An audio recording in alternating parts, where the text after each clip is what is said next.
வணக்கம், welcome to Alina Vanitha YouTube channel. இன்றைக்கி நம்ம வீடியோவில் என்ன பார்க்க போகிறோன்னா, நியூ இயர்க்காக ஒரு ஸ்பெஷல் ஸ்வீட் ரெசிபிங்க. இது ஒரு பாரம்பரியமான, அதாவது ரொம்ப பழைய காலத்து ரெசிபி, எல்லாருக்கும் ரொம்ப பிடிச்ச ஸ்வீட். இது திருநெல்வேலி அல்வா எப்படி இருக்குமோ அந்த ஸ்வீட்டுக்கு, அந்த டேஸ்ட்டுக்கு ஈக்குவலான ஒரு ரெசிபிங்க இது. ஆனால் இதுக்கு ரொம்ப செலவு எதுவும் கிடையாது. ஒரு கப்பு தேங்காய், ஒரு கப்பு வெல்லம், ஒரு 10 முந்திரி, ஒரு 4 ஸ்பூன் சின்ன பருப்புங்க. இது அதாவது பாசி பருப்புன்னு சொல்லுவோம் இல்லைங்களா, அந்த பருப்பு. இவ்வளோ தான் இதுக்கு தேவையானது. இது ரொம்ப சீக்கிரமும் செஞ்சிடலாம். ரொம்ப ரொம்ப டேஸ்ட்டாக இருக்கும். எல்லோரும் ரொம்ப விரும்பி சாப்பிடுவாங்க குழந்தைங்க. நம்ம கேக்கு மாதிரியே வெட்டலாம், இல்லை அப்படியே சர்வ் பண்ணலாம். வாங்க இது எப்படி செய்யலான்னு பார்க்கலாம். இப்போ முதல்ல நம்ம இந்த பாசி பருப்பை லைட்டாக வறுத்து எடுத்துக்கணுங்க. இதை வறுத்துக்கலாம். ஒரு கடாயில் இந்த பருப்பை லைட்டாக ரொம்ப காந்த விடக்கூடாது, ரொம்ப பச்சையாகவும் இருக்கக்கூடாது.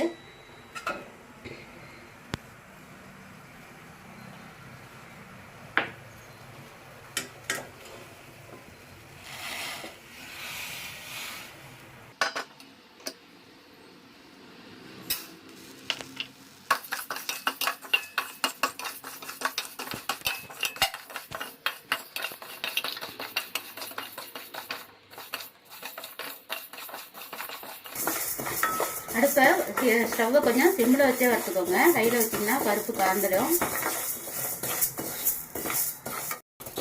இப்போ இந்த பதம் இருந்தால் போதுங்க. இந்த அளவு வரும்போது பருப்பு எடுத்துடணும். இப்போ இதை நல்லா சூடு ஆறுனதுக்கப்புறம் மிக்சியில் நல்லா பவுட்ரு பண்ணிட்டு வந்துடலாம்.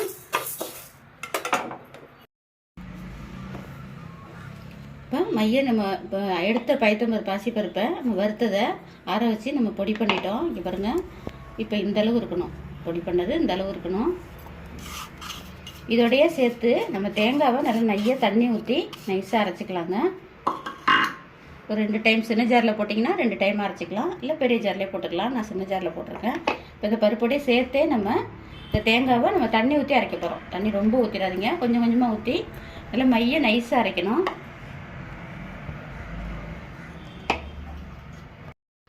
இப்போ இங்கே பாருங்க, அந்த பருப்போடு சேர்த்து தேங்காய் 1 கப் போட்டு இந்த பதத்துக்கு இவ்வளோ நைஸாக இருக்கணும்.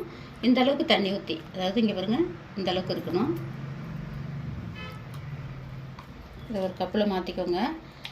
நான் சின்ன ஜாரில் போட்டுக்கனால 2 டைம் அரைச்சிருக்கேன். நீங்கள் ஒரே ஜாரில் பெரிய ஜாரில் போட்டிங்கன்னா ஒரே டைம் அரைச்சிக்கலாம். இது பெரிய ஜாரை விட சின்ன ஜாரில் சீக்கிரமாக ஆகும், கொஞ்சம் சீக்கிரமாக ஆகும்னு சொல்லுவாங்க. நைஸு சீக்கிரமாக ஆகும், அதனால நான் சின்ன ஜாரில் போட்டிருக்கேன். இப்போ இந்த கப்பு தேங்காவையும் தனியாக அரைச்சிட்டு வந்துடலாம். இப்போ இதை அரைச்சிட்டு வந்தாச்சு. இது இதுலேயே மாற்றிக்கோங்க.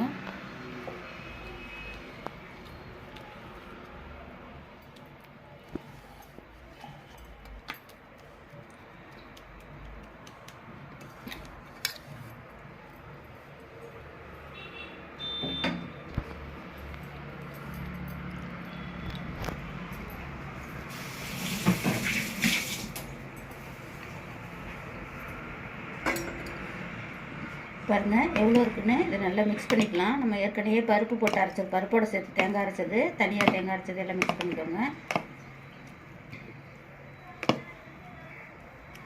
இதாங்க, இப்போ நம்ம செய்ய ஆரம்பிக்கலாம்.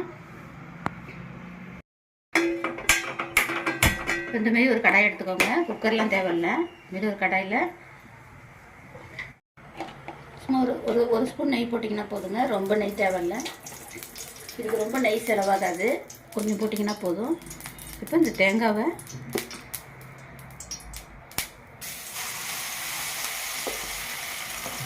நெய் கூட போட தேவையில்லைங்க, வெறும் தேங்காவை கூட நம்ம வதக்கலாம். நான் கொஞ்சம் வாசனைக்காக போட்டிருக்கேன். இது நம்ம சாய்ஸ் தான்.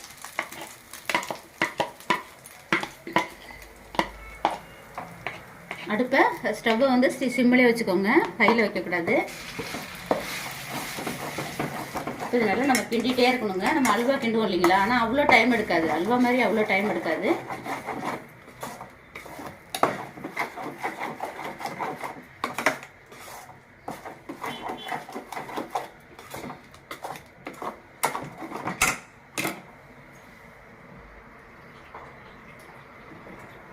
இந்த தேங்காய் வெந்து கொஞ்சம் கலர் கொடுத்து அந்த வாசனை வர்ற வரைக்கும் நம்ம நல்லா வதக்கணும். அதுக்கு கொஞ்சம் நம்ம தண்ணி சேர்த்துக்கலாம்.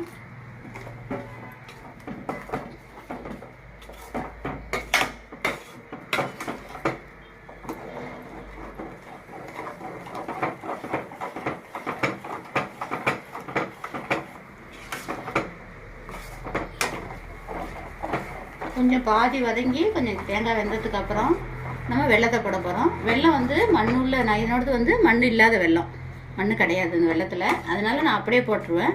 உங்களுக்கு மண்ணுள்ள வெல்லமாக இருந்து இல்லை கருப்பு வெல்லமாக இருந்துச்சுன்னா நீங்கள் தனியாக ஒரு 1/4 டம்ளர் தண்ணி வச்சு வெல்லத்தை தண்ணி மாதிரி ஆக்கி பாவுக்கு முன்னாடி ஒரு தண்ணி ஆக்கும் இல்லைங்களா, அந்த மாதிரி ஆக்கி வடிகட்டிட்டு நீங்கள் வெள்ளை தண்ணி சேர்த்துக்கலாம்.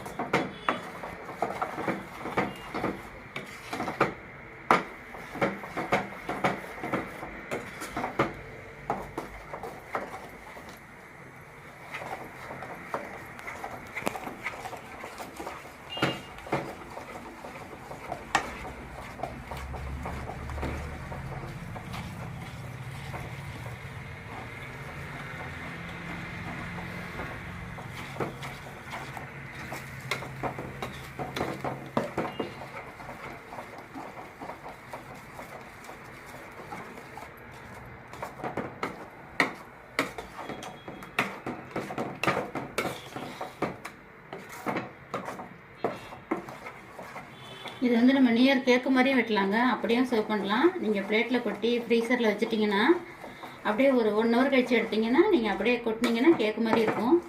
நீங்கள் கேக்கு மாதிரி வெட்டி கூட சர்வ் பண்ணலாம், பசங்களுக்கு ரொம்ப பிடிக்கும்.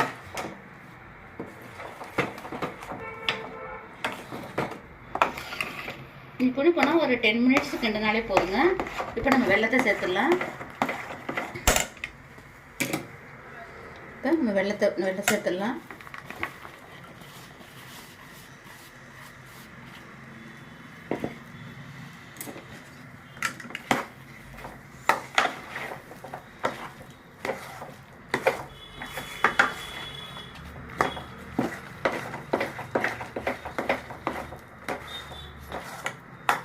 வெல்லம் சேர்த்த உடனே உங்களுக்கு தண்ணி இலகு, கொஞ்சம் தண்ணி கொடுத்து இலகும். அதுக்குன்னு கரண்டி எடுக்காமல் இப்படி கிண்டிகிட்டே இருந்தீங்கன்னா உங்களுக்கு வெல்லம் கரைஞ்சிடும்.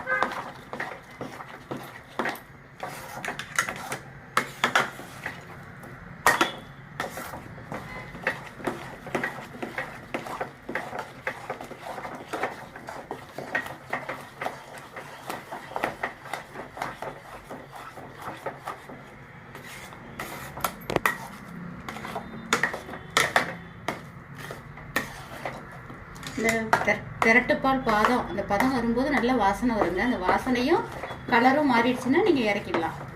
இறக்கி முந்திரி தாளிச்சிடலாம்.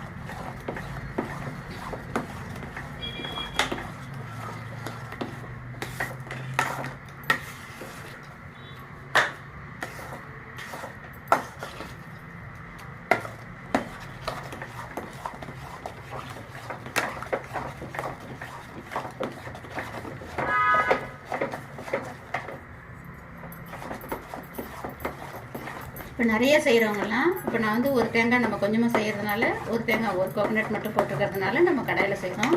இப்போ 4க்கா 5க்கா ஒரு பண்டிகை நாளில் ஒரு ஃபங்க்ஷனுக்கு எல்லாருக்கும் கொடுக்குற மாதிரி செய்யணும் அப்படின்னு சொன்னால் நீங்கள் கிரைண்டரில் அரைச்சிக்கலாம். மிக்சியில் 4-5 டைம் போட்டு தனித்தனியாக அரைக்கிறத விட கிரைண்டரில் போட்டு நல்லா நைஸாக அரைச்சி எடுத்து ஒரு குக்கர்லேயோ இல்லை ஒரு பெரிய கடாயில் வச்சு நீங்கள் செஞ்சுக்கலாம்.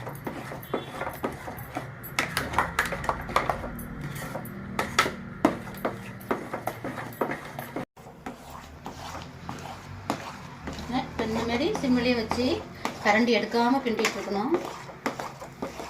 இப்படி எடுக்கும்போது இப்படி கொப்பளிச்சு இப்படி நுர மாதிரி வரும். உங்களுக்கு பதம் வந்துருச்சுன்னா அந்த கலரை வச்சே கண்டுபிடிச்சிடலாம். நான் போட்டுக்கிறது வந்து வெல்லம் வந்து வெள்ளை வெல்லம், அதனால உங்களுக்கு வந்து கலர் இதாக இருக்குது. கிண்ட கிண்ட உங்களுக்கு கலர் வந்துடும். வெல்லம் வந்து ரொம்ப பழைய வெல்லத்தை போட்டுறாதீங்க, உங்களுக்கு டேஸ்ட்டு மாறிடும். இப்போ இந்த டயத்தில் முந்திரி நெய்யில் வறுத்து வச்சுருக்கேன். ஒரு 10 முந்திரி 10 பாதாம் வறுத்து வச்சுருக்கேன். இதை இதில் போட்டுக்கலாம்.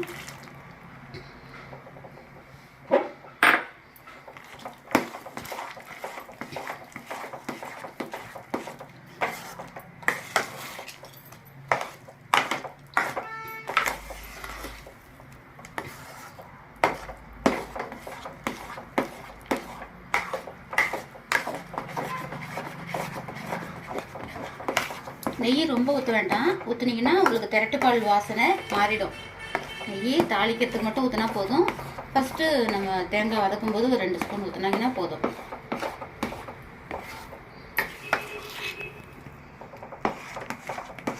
முந்திரி போட்ட பிறகு ஒரு 5 மினிட்ஸோ இல்லை ஒரு 7 மினிட்ஸோ இப்படி கிண்டிகிட்டே இருக்கணும்.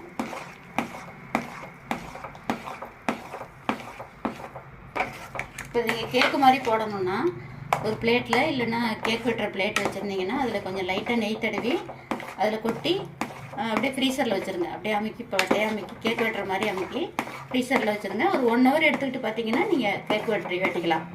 இல்லை அப்படியே வச்சுக்கிட்டா போதும்னா நீங்கள் பவுலில் கொட்டி அப்படியே சேவ் பண்ணலாம்.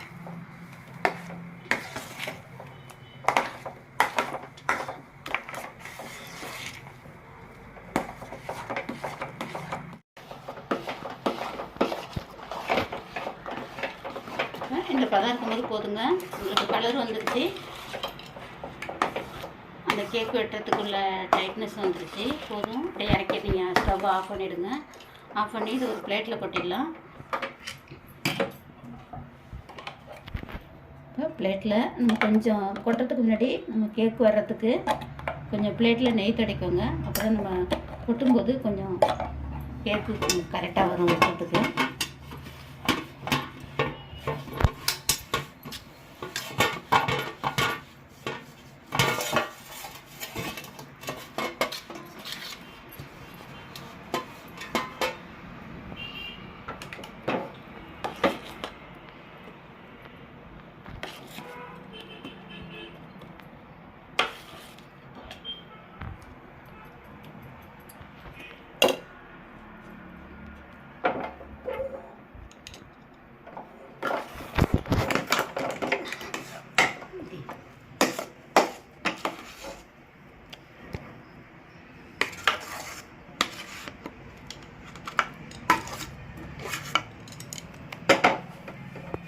இப்போ நம்ம பிளேட்டில் நான் இருந்த அளவுக்கு உங்களுக்கு 3/4 பிளேட்டு கொட்டியிருக்கேன். உங்களுக்கு நிறைய செஞ்சிங்கன்னா ஒரு பிளேட்டுக்கு வரும்.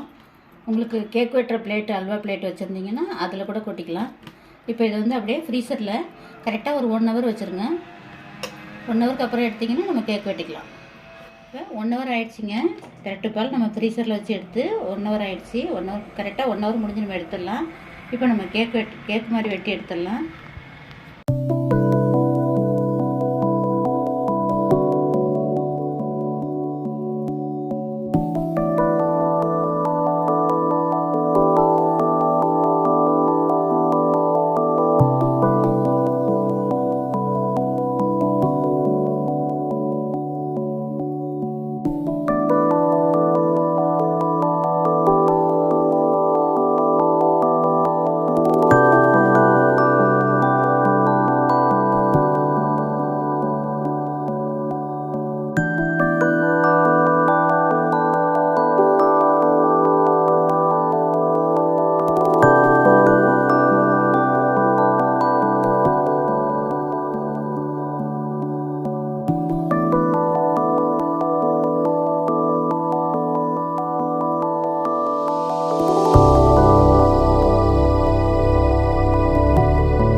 இவ்வளோதாங்க.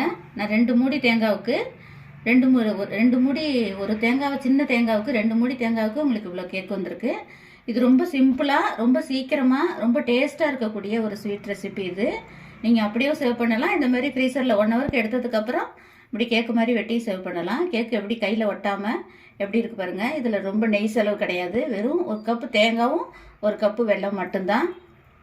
இது வந்து வீடியோ நீங்கள் வீட்டில் இது நான் சொன்ன மெத்தடில் இதே மாதிரி ட்ரை பண்ணி பாருங்கள். உங்கள் ஃப்ரெண்ட்ஸுங்களுக்கு ஷேர் பண்ணுங்கள். இந்த வீடியோ உங்களுக்கு பிடிச்சிருக்குன்னு நினைக்கிறேன். பிடிச்சிருந்தா மறக்காமல் லைக் பண்ணுங்கள், சப்ஸ்கிரைப் பண்ணுங்கள், வீடியோவை ஷேர் பண்ணுங்கள். நன்றி.